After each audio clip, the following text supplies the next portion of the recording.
Welcome back to our Cozy Autumn series. In this video, we will be giving this little village a fun Halloween makeover. So get comfy and please don't forget to subscribe if you enjoy today's video. Looks like we have quite a beautiful morning here in Minecraft to start our video today. The bees are buzzing, the sun is shining. I think this is going to be absolutely perfect, and I'm so excited for the village transformation today.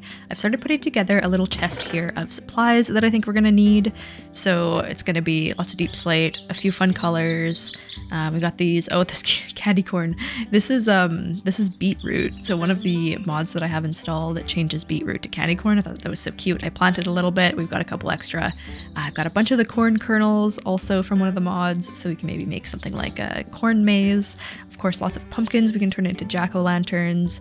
We're going to be transforming some of the houses, so I'm going to be doing some deep slate for the trims and that sort of thing, so we have lots of it. Figured that would work. Same with stone. We'll kind of use the stone cutter and make some fun shapes out of the stone as well to add to the houses. The main things that we're missing is more wood, so I would like to do more dark wood, but the main wood that I want to use in the village house remodels is acacia wood, because I love the orange. I think that just kind of goes so well with the theme. So we're going to have to go and gather a bunch of acacia wood, and then, yeah, just some stuff for dyes. And the other main thing that I think we're going to need is string. I want to do some candles and stuff. I would actually love to put some more candles in the house too. We had run out of string. We have lots of honeycomb, but not enough string. And also some cobwebs that we can kind of put up as Halloween-y decorations in the village.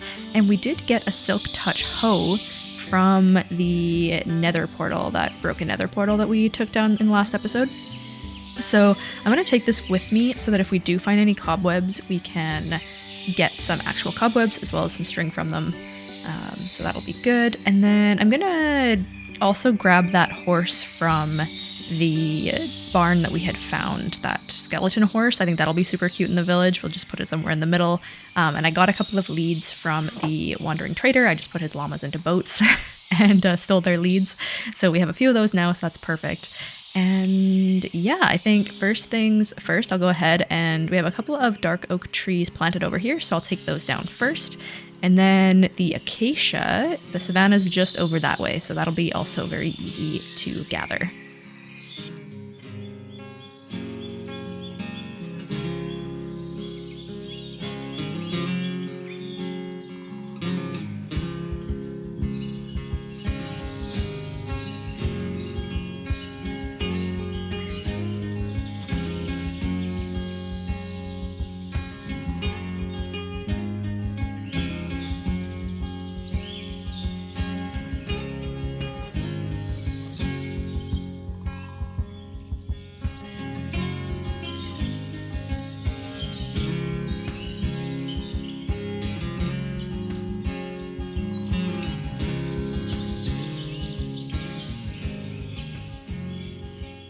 So since we know that there are some warm biomes starting to come this way with the savanna and the jungle, I'm just gonna try to keep heading in this direction and see if we can find a mesa or a badlands. I think some terracotta would go really good with this, same with some red sand, and ideally a mine shaft I think would be the best place for us to gather a bunch of cobwebs and string.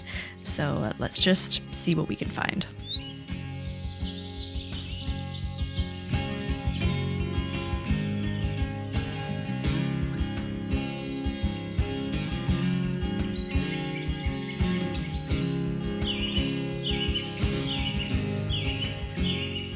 Oh, well, hey, no badlands yet, but a huge desert village. Let's see what we can find in here. This is actually so cool. This village has such a view of the jungle right there. That's such a neat, how's the jungle on fire? That's actually pretty cool. Never seen a village like this. All right, nothing too exciting from this village, but I love desert villages because I love to steal flower pots so I don't have to go and collect so much clay. And books, they had a library, so I chopped down the shelves, got some books, a couple of sea pickles, which this actually reminds me, I think hopefully over here we can find a warm ocean. I would love to just gather a whole bunch of sea pickles because they can make the lime green dye directly, and I think that's going to be a really good color for decorating for Halloween. So I think that'll be good, and a couple of emeralds, but nothing too exciting. So I'm gonna go, okay. I was just gonna say I'm gonna go collect this red sand because that's something else that we wanted, but it actually looks like there's that might be a mesa starting right over there. So go ahead, collect the red sand, and then we will see if there's anything exciting over there.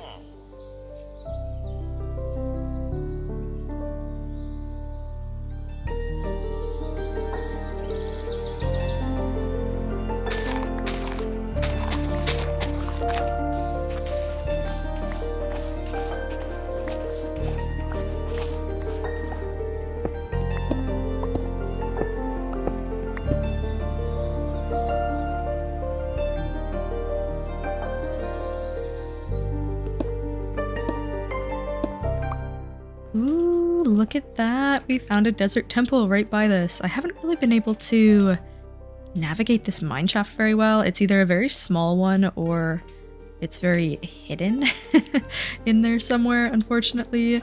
We got a few cobwebs, but definitely not as many as I was quite hoping for. But let's go and see what we can find in here. Oh, I've got some funny mushrooms growing in here. I have a mod on that lets mushrooms grow on like any ground, just because I wanted to be able to put mushrooms on the ground around our house. So apparently they're just spawning anywhere now. Okay, not a terrible haul. A couple of saddles, a bunch of strings, some bones. I think there was one more emerald in there as well. Nothing too exciting, but the saddles are definitely going to be useful because we do not have any of those yet. And we are playing on 1.19 for this one, not 1.20, so there is nothing else to find in here anyway, even if we had the archaeology brush. So I'm just going to wander around here a little bit more, see if we can't find another mine shaft or two, just to at least get all of the cobwebs off of the surface. And then I think that's pretty much all we're really here for, so we can head back after that.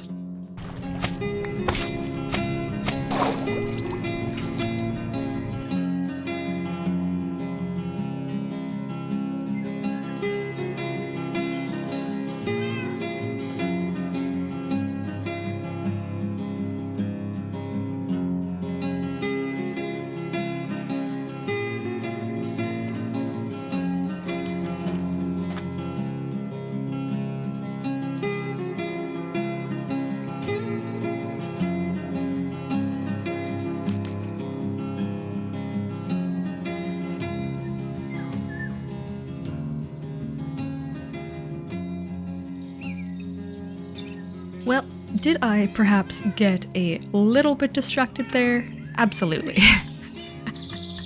Look at all these cats. One of those villages had like 4 cats in it.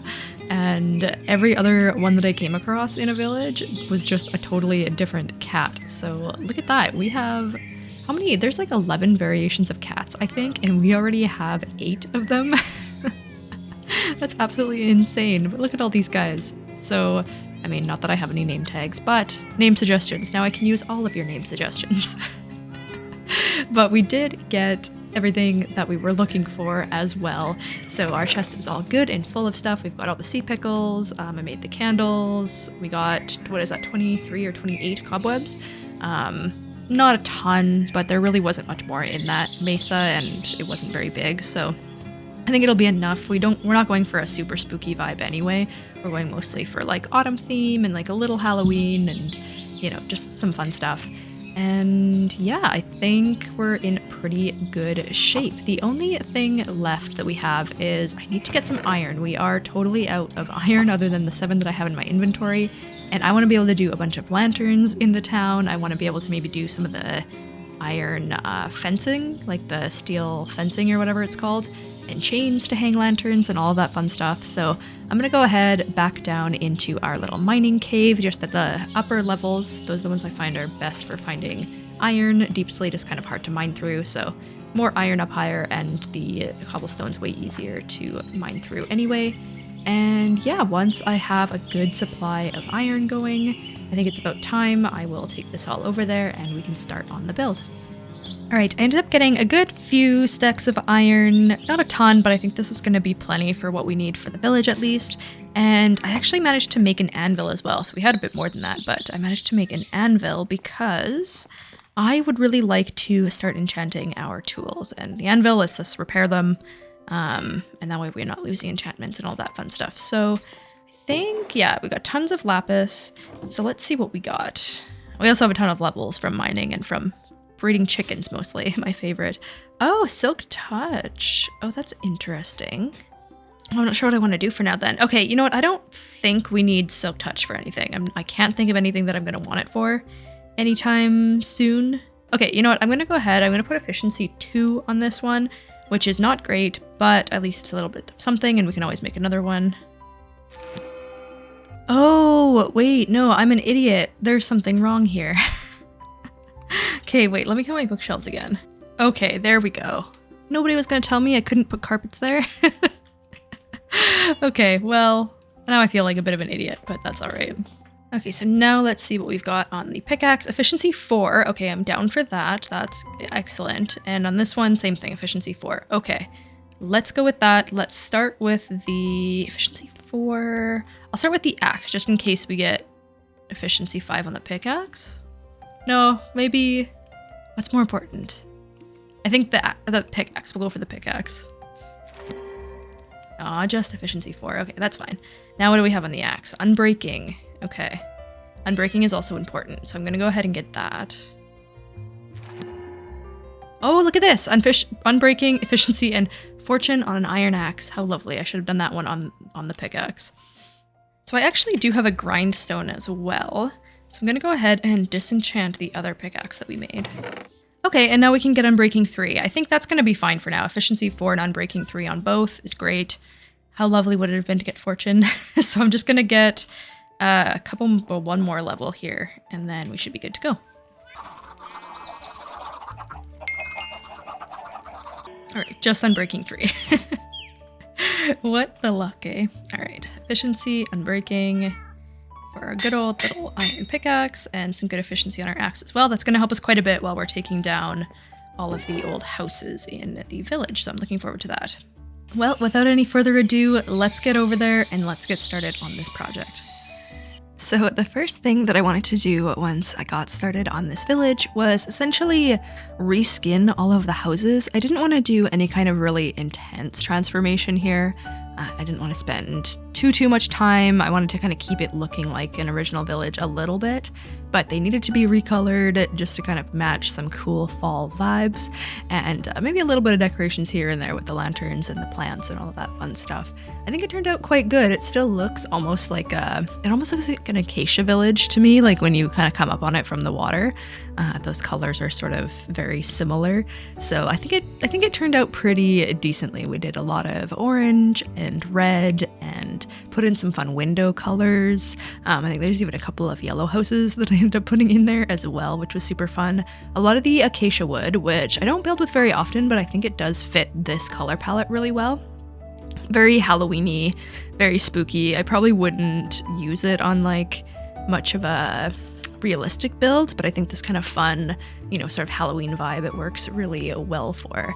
This last house here is actually the only one that I like full on tried to style a little bit better, and this is the reason that I didn't do any other ones like this, because this one took me ages, and I wanted this to be a very realistic and like easy to do sort of village transformation. And then, of course, we couldn't forget to spruce up the fountain a little bit, or should I say dark oak up the fountain a little bit. Very simple. I kept the same sort of shape, just maybe styled the roof a little bit more, and recolored, and then added some pots around the outside that we can plant some wheat in. And then it was on to redoing the town roads. So I started with a little dock on this side. I didn't actually build anything on that dock. I'm not sure if you have any ideas, let me know. We could always build something there, but I just kind of wanted it to be a cool little entrance. And then the rest of the town, I went ahead and did deep slate bricks for the pathways. Kind of make them look a bit more like roads, a bit more built up, a bit more specific. I was able to do a bunch of terraforming this way as well and make the paths a little bit smoother. So I think it kind of worked out quite well. And of course, we threw in a couple of decorations here and there, a cute little arch with our bells on it so that the villagers have a cute little place to come and, hang out. It basically just brings them here for their nightly town meeting or whatever they do. And then, yeah, I basically just finished off the paths all the way to the outside, and then this is kind of the bulk of the terraforming, just to kind of make everything a little bit smoother. I wanted to keep, for the most part, the general feel of the hills and stuff that were already here. I think it just looks a little bit more natural. And of course, we'll finish off with a dock out the other end.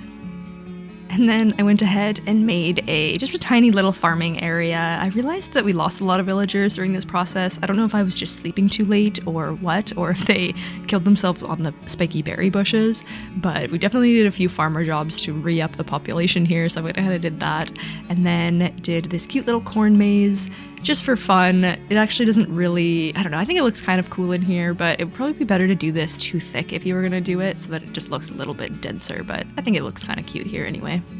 And then our last major build for the village here is the graveyard. So I had to do quite a bit of terraforming here just to kind of, I wanted to keep some of the hills in here, but I wanted to flatten it out enough just to be able to build, decently. I went ahead and walled off the graveyard. We ended up doing a deep slate and iron bar wall. I'll finish that a little bit afterwards. Just a cute little simple gate entrance as well. I didn't want anything too fancy going up in here. It's just kind of a, just this creepy little village graveyard. And I think this kind of fencing makes it look quite good. And then there's just a path through the middle, and I decided to fill in with coarse dirt just so that it was a little bit more dead looking and we don't grow grass and flowers and all of that fun stuff. I think it just makes it look a tiny bit more realistic if it's just dirt. And then I went ahead and tried to build some tombstones. They're not my best creation, but I think in the end, it kind of, once it's all decorated up, and I'm gonna go ahead through here soon and replace a bunch of this with mossy stone as well. So I think it works out in the end. I think I got some good patterns in there, but it's all just for fun. They're quite large, but I guess a person is also quite large technically, so that makes sense. And then this little building in the back is sort of like some kind of mausoleum, or maybe even like a shed to hold like landscaping tools or something like that. It just kind of makes a creepy little focal point at the back of the graveyard here, and I think it works out quite good. So I went ahead and of course put some dead bushes in, a few ferns, and a whole bunch of cobwebs just to make it look nice and creepy. And then I went ahead and lit it up with candles and pumpkins and a couple of lanterns here and there as well, and I think it just kind of gives that perfect spooky vibe. And then really just a few more little bits and bobs to do around the place. I decided to build up some lamp posts that I could just spread around. I wanted to make it fairly simple, so I ended up just doing one with some fences, trapdoor, a single lantern. I usually do these, or I sometimes have done these before with 4 lanterns. I think one is plenty and it takes way less resources. So this kind of design, I end up getting rid of one of those fences and putting in this block. You can see it right here. There we go. That is the final design. And then I basically just smattered these around a few more places, and I think they just add quite a bit. I also made some fun Halloween colored banners just to decorate up the town square a little bit. I think these colors look really good compared to the dark oak of the fountain here, and really even with the houses and everything around. I think it just kind of makes it look a little bit more festive in here, I guess, because we don't really have any other decorations apart from those and the jack-o'-lanterns, which is the next thing we're going to place, with the little sea pickles on top, of course, because adding a little stem I think is just so cute. And then I went ahead around the outside of the village as well, just to light things up a little bit so that hopefully no zombies spawn and kill all my villagers again. And then the actual very last thing that we're gonna do here is get our horses, the skeleton horses that we found in the last video. And while I was looking for that barn that we found in the last one, I found this barn, which is not the same one at all. I definitely got lost along the way, but that means that I think we're gonna be able to get 2 horses, which is awesome, if we can get this guy there. He insisted on swimming the entire way. It was absolutely ridiculous, and I lost him so many times. I cannot. It was just on the bottom of the very bottom of the lake, way down there. It was absolutely ridiculous. But we did end up eventually finding the other one as well, so I managed to bring them both back, and they're gonna make such cute little accents for our graveyard. I think it kind of ties everything together so good. But without any further ado, I'm going to go ahead and turn on the random colored lighting in the complementary shaders and turn on the Halloween default pack, resource pack, and let's take a look at what the village looks like.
So as always, let me know what you thought of today's episode in the comment section below. I hope you enjoyed it. I did a little kind of, I mean, it's not a super spooky Halloween, but a little bit of a cute Halloween decoration of this village. I think it turned out quite nice. It's nothing super spectacular, but something that I think is doable and, you know, a bit more manageable. I like how this turned out. So I hope you enjoyed it as well, and I will talk to you in the next one.